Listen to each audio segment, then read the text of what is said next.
អ្នកដឹងទេថានៅឆ្នាំ2025និស្សិតវៀតណាមដែលមកសិក្សានៅក្នុងប្រទេសកូរ៉េគឺមានចំនួនរហូតដល់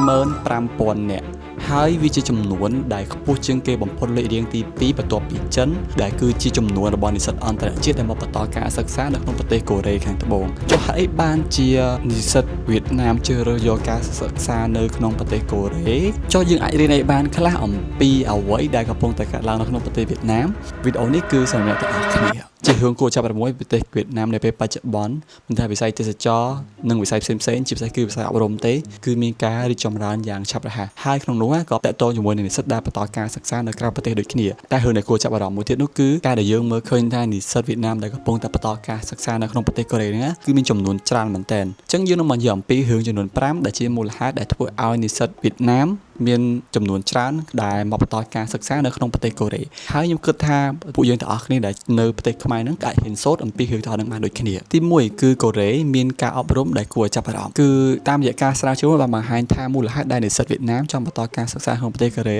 គឺ34%បានបង្ហាញថាដោយសារតែប្រទេសកូរ៉េគឺមានការអប់រំកម្រិតខ្ពស់ទី2គឺ20.5% គឺបង្ហាញថាប្រទេសកូរ៉េគឺមានជំនាញដែលពួកគេចង់រៀនបន្ទាប់មកទៀតគឺ10.1% គឺបង្ហាញថាសញ្ញាបត្រដែលបញ្ចប់ការសិក្សាមកពីប្រទេសកូរ៉េគឺមានលទ្ធភាពខ្ពស់ក្នុងការទទួលបានការងារដ៏ល្អទី2ការរៀនភាសាកូរ៉េនៅវៀតណាមមានការរីកចម្រើនយោងតាមការស្រាវជ្រាវមកបង្ហាញថានៅក្នុងប្រទេសវៀតណាមភាសាកូរ៉េគឺជាភាសាអន្តរជាតិទី2ដែលមានអ្នករៀនច្រើនចាំមានថាក្នុងប្រទេសវៀតណាមគឺសម្បូរអ្នករៀនភាសាកូរ៉េមែនទែនហើយសូម្បីតែខ្ញុំជាបទពិសោធន៍ផ្ទាល់ខ្លួនរបស់ខ្ញុំដែលខ្ញុំជួបជនជាតិវៀតណាមដែលរៀនថ្នាក់មួយគ្នាអញ្ចឹងក៏គាត់និយាយថានៅមុនពេលដែលគាត់មកកូរ៉េហ្នឹងគឺគាត់បានរៀនកូរ៉េខ្លះហើយចឹងហើយបានជាគាត់អាចរៀនភាសាកូរ៉េទៅឆាប់ចេះទី3ខ្ញុំគិតថាវាសំខាន់ដូចគ្នាគឺផ្លូវច្បាប់នៅក្នុងប្រទេសវៀតណាមអញ្ចឹងនៅក្នុងប្រទេសវៀតណាមគឺគេមានកម្មវិធីជាច្រើនដែលគេបណ្ដុះស្មារតីនិងផ្ដល់ឱកាសនិងបើកឱកាសឲ្យនិស្សិតរបស់គេក្នុងការមកបន្តការសិក្សានៅប្រទេសកូរ៉េអញ្ចឹងណាបងប្អូនដូចជាព័ត៌មានអំពីអាហារូបករណ៍ព័ត៌មានអំពី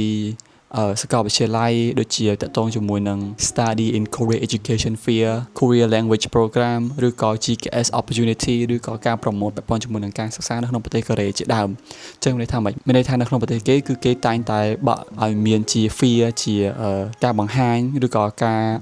ផ្សព្វផ្សាយអំពីការសិក្សានៅក្នុងប្រទេសកូរ៉េហើយខ្ញុំគិតថាប្រទេសកូរ៉េគឺជាទិសដៅការរៀនសូត្រដ៏ល្អមួយសម្រាប់និស្សិតកម្ពុជារបស់យើងដូចគ្នាពីព្រោះនៅកូរ៉េខ្ញុំជឿជាក់ថាមាននិស្សិតជាច្រើនជាពិសេសនិស្សិតវៀតណាមមិនមែនពួកគាត់មករៀនដោយសារតែពួកគាត់សម្បូរលុយទេប៉ុន្តែគឺដោយសារតែពួកគេមករៀនហើយគេមកធ្វើការក្រៅម៉ោងក្នុងប្រទេសកូរ៉េនឹងទី4គឺពាក់ព័ន្ធជាមួយនឹងទំនាក់ទំនងរវាងប្រទេសកូរ៉េនិងប្រទេសវៀតណាមប្រទេសកូរ៉េនិងប្រទេសវៀតណាមគឺជាប្រទេសពីរដែលមានទំនាក់ទំនងពាណិជ្ជកម្មជាមួយគ្នាដ៏ល្អនិងស្អិតរមួតអញ្ចឹងហើយនិស្សិតដែលមករៀននៅប្រទេសកូរ៉េភាគច្រើននិស្សិតវៀតណាមហ្នឹងគឺគាត់មិនមកដើម្បីតែរៀនទេគឺគាត់មកដើម្បីឲ្យគាត់រៀនចប់ហើយមកធ្វើការនៅកូរ៉េហ្មង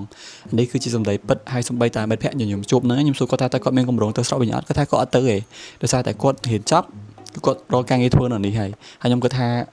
វា make sense ដោយសារតែនៅកូរ៉េគឺប្រាក់ខែល្អហើយខ្ញុំគិតថាបើសិនជានិយាយអំពីវៀតណាមវិញនរណាក៏មានដែរអញ្ចឹងទៅខ្ញុំគិតថាឱកាសដែលគាត់អាចរកការងារនៅកូរ៉េបានក្នុងនាមជាជនជាតិវៀតណាមគឺអត់សូវពិបាកដូចជនជាតិផ្សេងទេទី5គឺ cultureខ្ញុំគិតថានៅប្រទេសកូរ៉េគឺមានវប្បធម៌ជាច្រើនដែលគួរឲ្យចាប់អារម្មណ៍មានទាំងកន្លែងទេសចរការរស់នៅ